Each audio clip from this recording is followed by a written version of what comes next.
ಓಂ ನಮಃ ಶಿವಾಯ್. ಭಾರತ್ ಮಾತಾ ಶಿವಶಕ್ತಿ ಅವತಾರ್ ಪಿತಾಶ್ರೀ ಬ್ರಹ್ಮ ಬಾಬಾರವರ ವಾಣಿ. ಓಂ. ಪಿತಾಶ್ರೀ ಶಿವ ತಂದೆಯ ನೆನಪಿದೆಯೇ?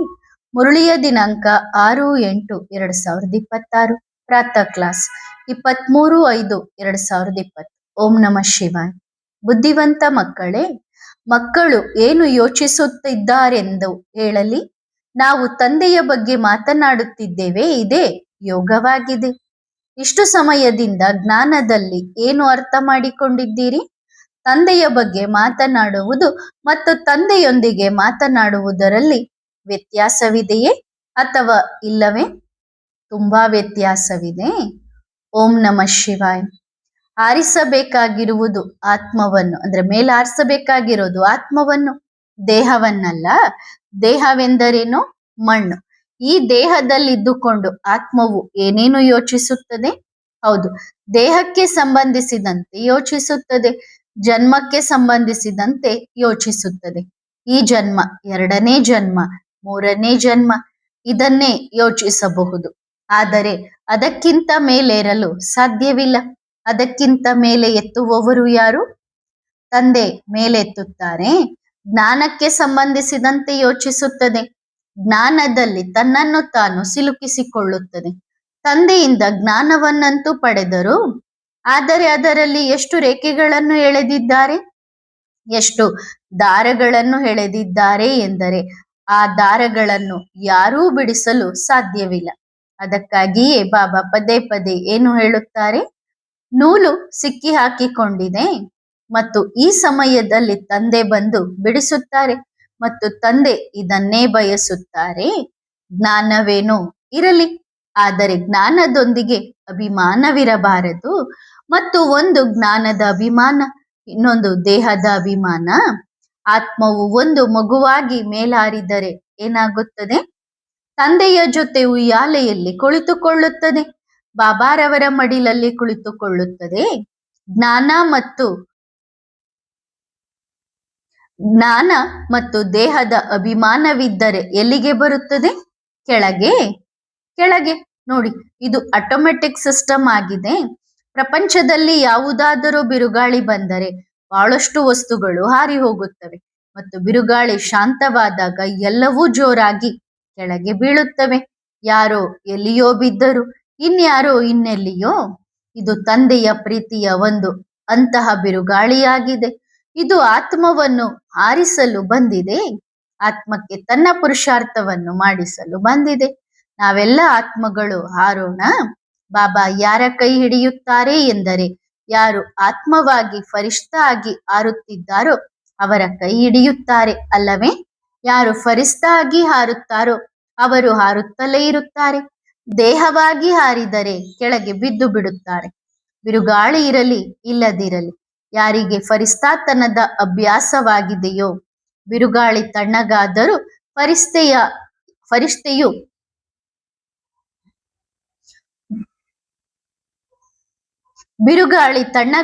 ಫರಿಷ್ಠೆಯು ಯಾವಾಗಲೂ ಮೇಲೆಯೇ ಇರುತ್ತಾನೆ ಅಲ್ಲವೇ? ಆದರೆ ಬಿರುಗಾಳಿ ತಣ್ಣಗಾದಾಗ ಯಾರು ದೇಹವೆಂದು ತಿಳಿದು ಹಾರುತ್ತಿದ್ದರೋ ಆಗ ಏನಾಗುತ್ತದೆ? ಮತ್ತೆ ಕೆಳಗೆ ಬಿದ್ದು ಬಿಡುತ್ತಾರೆ. ಅದಕ್ಕಾಗಿಯೇ ಮಕ್ಕಳೇ, ನಾವು ಏನು ಮಾಡಬೇಕು?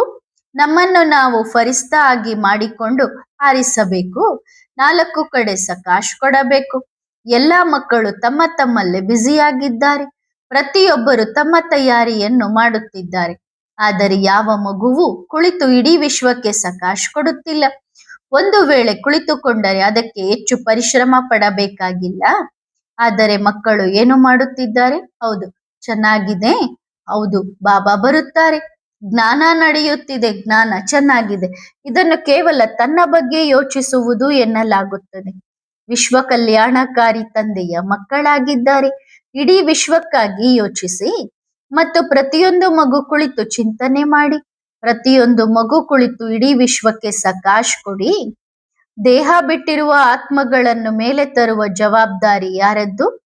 ಮಕ್ಕಳದ್ದೇ ಅಲ್ಲವೇ? ಅವರಿಗೆ ಶಾಂತಿ ಸಕಾಶ್ ನೀಡುವ ಜವಾಬ್ದಾರಿ ಯಾರದ್ದು?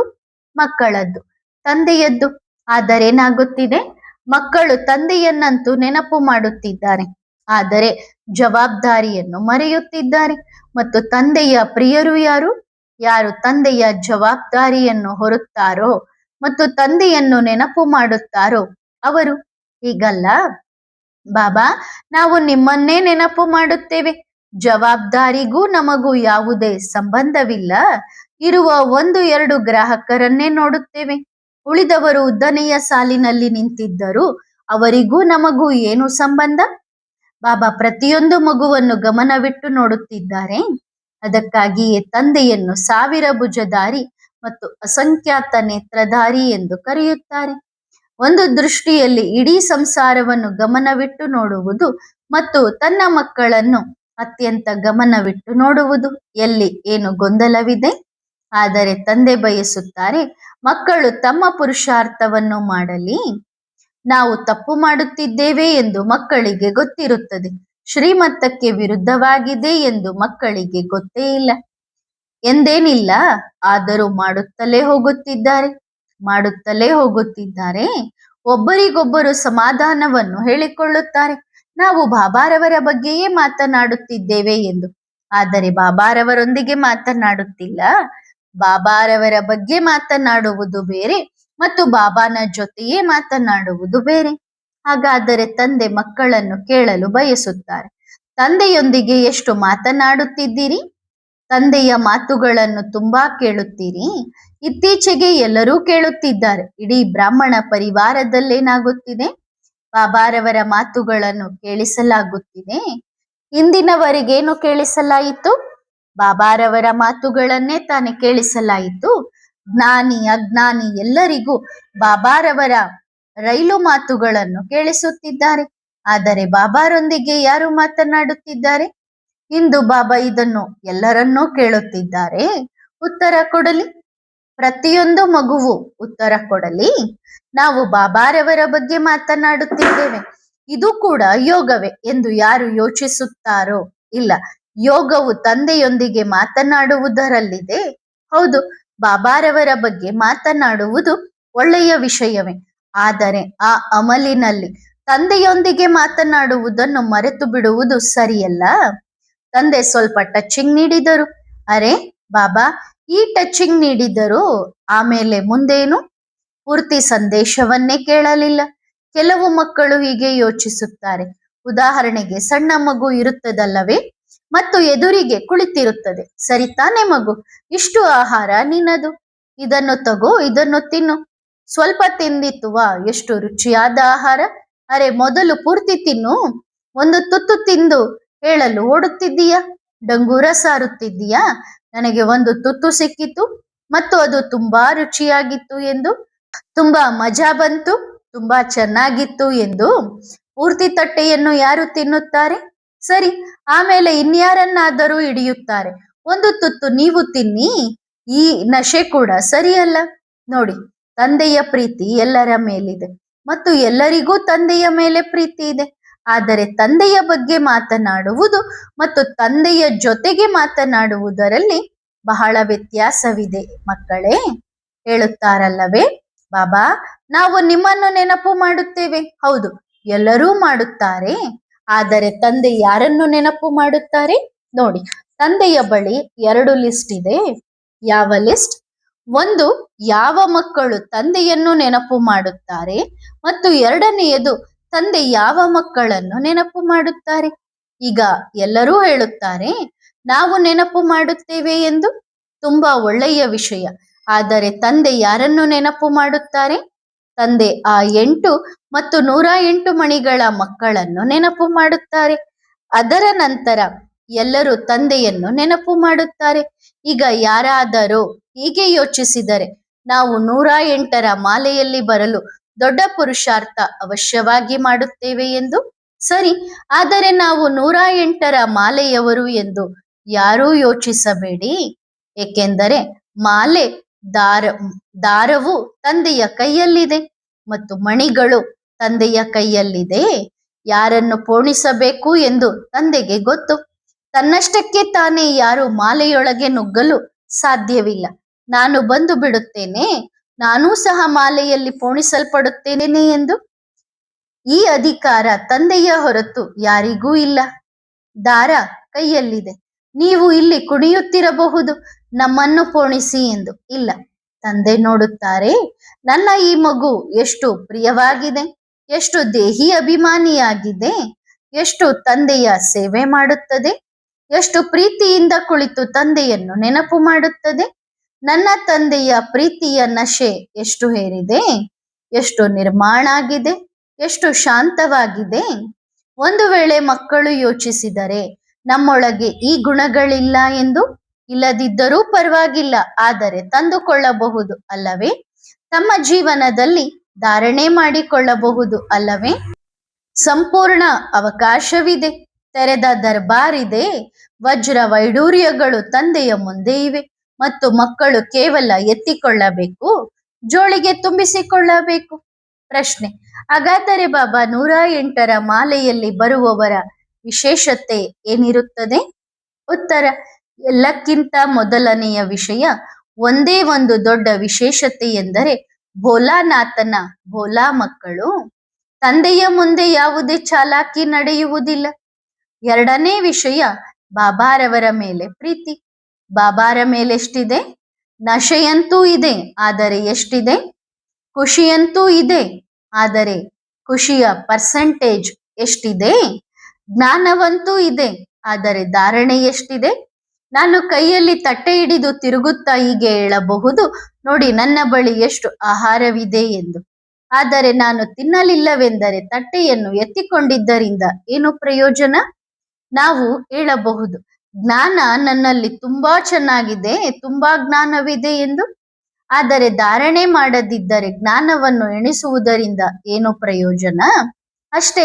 ತಂದೆಯ ಒಂದೇ ಸಿದ್ಧಾಂತವೆಂದರೆ, ಜ್ಞಾನವು ಜೀವನದಲ್ಲಿದ್ದರೆ, ಜೀವನದಲ್ಲಿ ಜ್ಞಾನವಿಲ್ಲದಿದ್ದರೆ ಅವರು 108ರ ಮಾಲೆಯ ಮಣಿಗಳಲ್ಲ.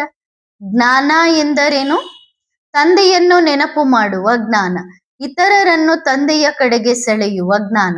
ಜ್ಞಾನವಿಲ್ಲದಿದ್ದಾಗ ನೆನಪು ಮಾಡುವುದು ಹೇಗೆ? ತಂದೆಯ ಬಗ್ಗೆ ಗೊತ್ತೇ ಇಲ್ಲದಿದ್ದಾಗ ನೆನಪು ಮಾಡುವುದು ಹೇಗೆ? ಅದಕ್ಕಾಗಿಯೇ ಮಕ್ಕಳೇ, ಆ ಮಕ್ಕಳು ದೊಡ್ಡ ವಜ್ರಗಳಾಗಿದ್ದಾರೆ. ಯಾರ ಪೂಜೆ ಇಂದು ನಡೆಯುತ್ತಿದೆ? ಯಾರ ಭಕ್ತರು ಇಂದು ಒಂದೊಂದು ಮಣಿಯನ್ನು ಎಷ್ಟು ಪ್ರೀತಿಯಿಂದ ಹೀಗೆ ಮಾಡುತ್ತಾರೆ? ರಾಮ್ ರಾಮ್, ಹರೇ ರಾಮ್, ಹರೇ ರಾಮ್. ಒಂದೊಂದು ಮಣಿಯನ್ನು ಎಷ್ಟು ಪ್ರೀತಿಯಿಂದ ಸ್ಪರ್ಶಿಸುತ್ತಾರೆ ಎಂದರೆ ಅವರು ಭಗವಂತನನ್ನು ಭೇಟಿಯಾಗುತ್ತಿದ್ದಾರೇನೋ ಎಂಬಂತೆ. ಆದರೆ ಆ ಮಣಿಗಳು ಏನು ಮಾಡುತ್ತಿವೆ? ಈಗ ಮಣಿಗಳು ಮಾಲೆಯಿಂದ ಹೊರಬಂದಿವೆ ಮತ್ತು ಮಾಲೆಯನ್ನು ತಂದೆ ಕುಳಿತು ಪೋಣಿಸುವ ಸಮಯ ಬಂದಿದೆ ಅಲ್ಲವೇ?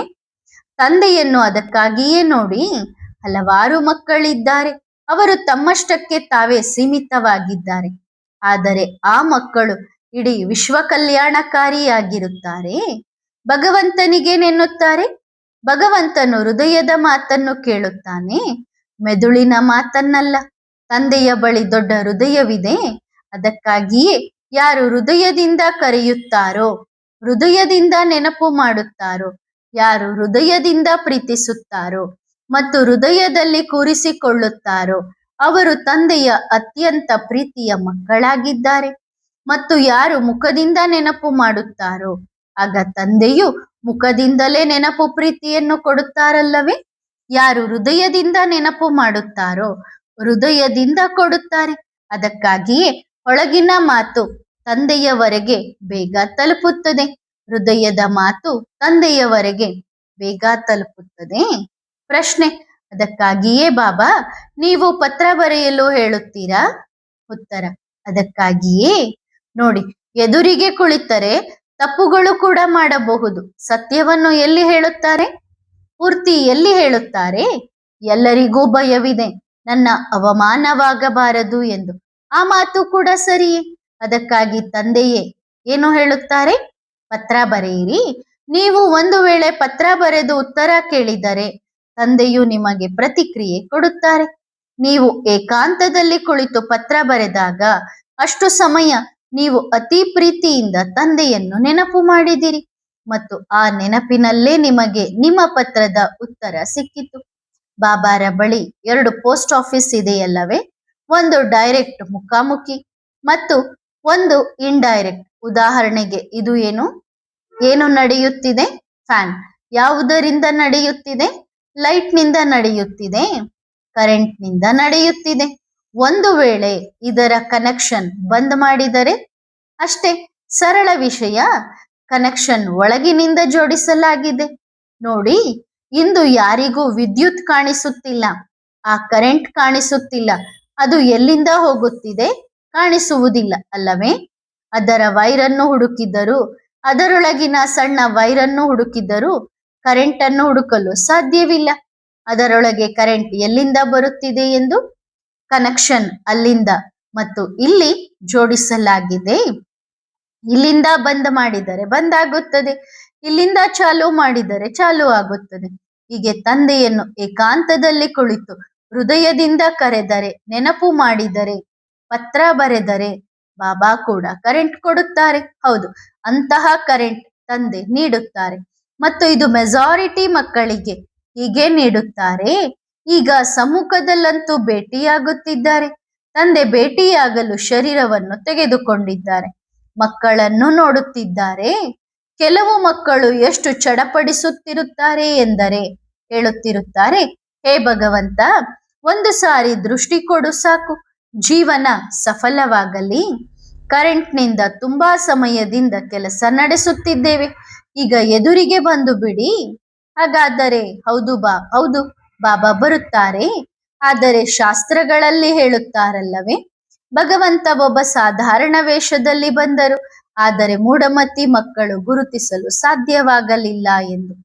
ಮೂಢಮತಿ ಕೂಡ ಏನಲ್ಲ, ಕೋಟಿಗಳಲ್ಲಿ ಯಾರೋ ಒಬ್ಬರಲ್ಲಿಯೂ ಯಾರೋ ಒಬ್ಬರು ಗುರುತಿಸಲು ಸಾಧ್ಯವಾಗುತ್ತದೆ. ಮಕ್ಕಳು ಮರೆತು ಬಿಡುತ್ತಾರೆ. ಅವರಿಗೆಲ್ಲಿಂದ ಕರೆಂಟ್ ಸಿಗುತ್ತದೆಯೋ ಅವರು ನಿಮ್ಮಂತೆಯೇ ಒಬ್ಬರಾಗಿ ಬರುತ್ತಾರಲ್ಲವೇ ದರ್ಶನ ಕೊಡಲು. ಯಾರೋ ಗಾಳಿಯಲ್ಲಿ ಹಾರುತ್ತಾ ಬರುವುದಿಲ್ಲ ಅಲ್ಲವೇ? ಪ್ರಪಂಚದಲ್ಲಿ ಒಬ್ಬ ದೊಡ್ಡ ಕಂಪನಿಯ ಮಾಲೀಕ ಒಬ್ಬ ಸಾಧಾರಣ ವೇಷದಲ್ಲಿ ನಡೆದರೆ ಪ್ರಪಂಚವು ಗುರುತಿಸಲು ಸಾಧ್ಯವೇ? ಗುರುತಿಸಲು ಸಾಧ್ಯವಿಲ್ಲ ಅಲ್ಲವೇ? ಆದರೆ ಯಾರಿಗೆ ಅವರ ಪರೀಕ್ಷೆ ಇದೆ, ಗುರುತಿದೆ, ಅವರು ಖಂಡಿತ ಗುರುತಿಸುತ್ತಾರೆ. ಆದರೆ ಯಾರಿಗೆ ಜ್ಞಾನವೇ ಇಲ್ಲವೋ, ಗೊತ್ತೇ, ಜ್ಞಾನವೇ ಇಲ್ಲವೋ ಅವರು ಕೇವಲ ನೆನಪು ಮಾಡುತ್ತಿದ್ದಾರೆ. ಅರೆ, ಈ ಕಂಪನಿಯ ಮಾಲೀಕ ಯಾರಿರಬಹುದು? ದೊಡ್ಡ ಬಾಸ್ ಇರಬಹುದು, ದೊಡ್ಡ ಕಾರಿನಲ್ಲಿ ಬರುತ್ತಿರಬಹುದು, ತುಂಬಾ ಐಫೈ ಆಗಿರಬಹುದು. ಕನಸಿನಲ್ಲಿ ತೇಲುತ್ತಿದ್ದಾರೆ ಮತ್ತು ಕಾಯುತ್ತಿದ್ದಾರೆ ಯಾವಾಗ ಆ ಬಾಸ್ ಹೊರಬರುತ್ತಾರೆ ಮತ್ತು ನಾವು ನೋಡುತ್ತೇವೆ ಎಂದು. ಆದರೆ ಅವರಿಗೆ ಇದು ಕೂಡ ಗೊತ್ತಿಲ್ಲ, ಸ್ವಲ್ಪ ಹೊತ್ತಿನ ಹಿಂದೆ ನಿಮ್ಮ ಹತ್ತಿರ ಕುಳಿತಿದ್ದವರೇ ಬಾಸ್ ಆಗಿದ್ದರು ಎಂದು. ನಿಮಗೆ ಹಲೋ ಮಾಡಲು ಬಂದಿದ್ದರು, ನಿಮ್ಮ ಜೊತೆ ಸ್ನೇಹ ಮಾಡಲು ಬಂದಿದ್ದರು. ಆದರೆ ನೀವು ನಿಮ್ಮದೇ ನಶೆಯಲ್ಲಿ ಉಳಿದು ಬಿಟ್ಟಿರಿ. ಹೀಗೆ ಕುಳಿತು ಸ್ನೇಹ ಮಾಡುವುದು, ಪ್ರೀತಿಸುವುದು ಸರಿಯೋ, ಅಥವಾ ಸಾರ್ವಜನಿಕವಾಗಿ ಮಧ್ಯದಲ್ಲಿ ಕುಳಿತು ದರ್ಶನ ಮಾಡುವುದು ಸರಿಯೋ? ಹೇಗೆ ಸರಿ ಇದೆ? ಹತ್ತಿರ ಕುಳಿತುಕೊಂಡು ತಾನೆ ನೀವು ಅವಕಾಶ ಕಳೆದುಕೊಂಡಿರಿ. ಆಮೇಲೆ ನೋಡಿದಿರಿ, ಅವರೇ ತಮ್ಮ ಬಟ್ಟೆ ಬದಲಾಯಿಸಿ ಸ್ಟೇಜ್ ಮೇಲೆ ಬಂದರು. ಅರೆ, ಇವರು ನಮ್ಮ ಹತ್ತಿರವೇ ಕುಳಿತಿದ್ದರು, ಇವರು ಬಾಸ್ ಆಗಿದ್ದರು. ಅರೆ, ನಾವು ಎಷ್ಟು ಮೂರ್ಖರಾದೆವು, ಎಷ್ಟು ಬುದ್ಧುಗಳಾದೆವು, ನಾವು ಬಾಸ್ ಅನ್ನು ಗುರುತಿಸಲೇ ಇಲ್ಲ. ಅರೆ, ಇಲ್ಲಿ ನೋಡಿ, ಇಂದು ಇವರು ಸ್ಟೇಜ್ ಮೇಲೆ ಬಂದು ಬಿಟ್ಟರು. ಅಂತಹ ಆಟವೂ ನಡೆಯುತ್ತದೆ, ನಡೆಯಲಿದೆ. ಈಗಂತೂ ಬಾಬಾ ಎಷ್ಟು ಪ್ರೀತಿಯಿಂದ ಭೇಟಿಯಾಗುತ್ತಾರೆ ಅಲ್ಲವೇ? ಆಮೇಲೆ ಗುಂಪು ಗುಂಪೆ ಸೇರುತ್ತದೆ. ಈ ಸಮಯದಲ್ಲಿ ಗುರುತಿಸಿಯೂ ಗುರುತಿಸದವರು, ಯಾವುದೇ ಗೌರವ ಕೊಡದವರು, ಪ್ರೀತಿಸದವರು, ತಮ್ಮ ಅಹಂಕಾರದಲ್ಲೇ ಇರುವವರು, ನಾವು ಈ ಕಂಪನಿಯ ಮಾಲೀಕನ ಕಂಪನಿಯಲ್ಲೇ ಕುಳಿತಿದ್ದೇವೆ ಎಂದು ಮತ್ತು ಈ ಒಬ್ಬ ಸಾಧಾರಣ ವೇಷದಲ್ಲಿ ಕುಳಿತಿರುವವರನ್ನು ಗುರುತಿಸಲೇ ಇಲ್ಲ. ನಶೆ ಏರಿದೆ, ನಾವು ಜ್ಞಾನವಂತರು, ನಾವು ಇಂಟರ್ವ್ಯೂ ಕೊಡಲು ಬಂದಿದ್ದೇವೆ ಎಂದು ಯೋಚಿಸುತ್ತಾರೆ. ನಾವು ದೊಡ್ಡ ಜ್ಞಾನಿಗಳು, ಹೀಗೆಲ್ಲ ಸುಮ್ಮನೆ ಭೇಟಿಯಾಗುತ್ತಾರೆಯೇ ಎಂದು. ಆದರೆ ಮರೆತು ಹೋದರು, ಅದೇ ಮಾಲೀಕ ಕುಳಿತಿದ್ದಾನೆ, ಪರೀಕ್ಷೆ ಹೀಗೆಯೇ ತೆಗೆದುಕೊಳ್ಳುತ್ತಾನೆ. ಹೀಗೆ ಸಾಧಾರಣ ರೂಪದಲ್ಲಿ ಎದುರಿಗೆ ಬಂದು ಬಿಟ್ಟನು.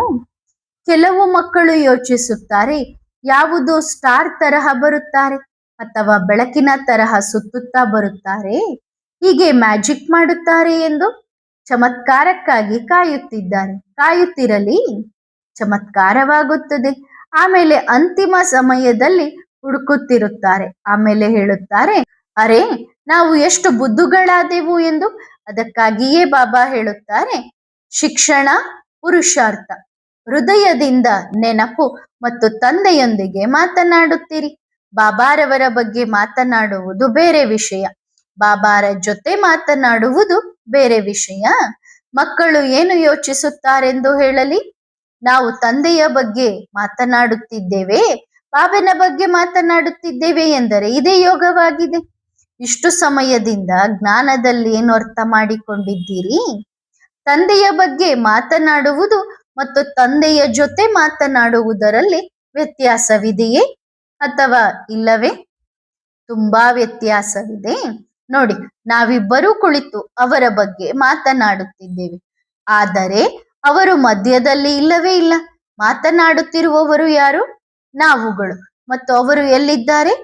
ಅವರ ಹೆಸರನ್ನು ತೆಗೆದುಕೊಂಡು ಮಾತನಾಡುತ್ತಿದ್ದೇವೆ. ಅವರು ಮಧ್ಯದಲ್ಲಿ ಇಲ್ಲವೇ ಇಲ್ಲ. ಆದರೆ ಯಾವಾಗ ಅವರೊಂದಿಗೆ ಮಾತನಾಡುತ್ತೇವೋ ಆಗಲೇ ಏನಾದರೂ ಅರ್ಥವಾಗುತ್ತದೆ, ಆಗಲೇ ಬುದ್ಧಿಯಲ್ಲಿ ಏನಾದರೂ ಸೇರುತ್ತದೆ ಮತ್ತು ಆಗಲೇ ಸರಿಯಾದ ಉತ್ತರ ಅಲ್ಲಿಂದ ಬರುತ್ತದೆ ಅಲ್ಲವೇ? ನಾವಂತೂ ಏನು ಗೊತ್ತು, ಏನು ಸುಮ್ಮನೆ ಹರಟೆ ಹೊಡೆಯುತ್ತಿರಬಹುದು.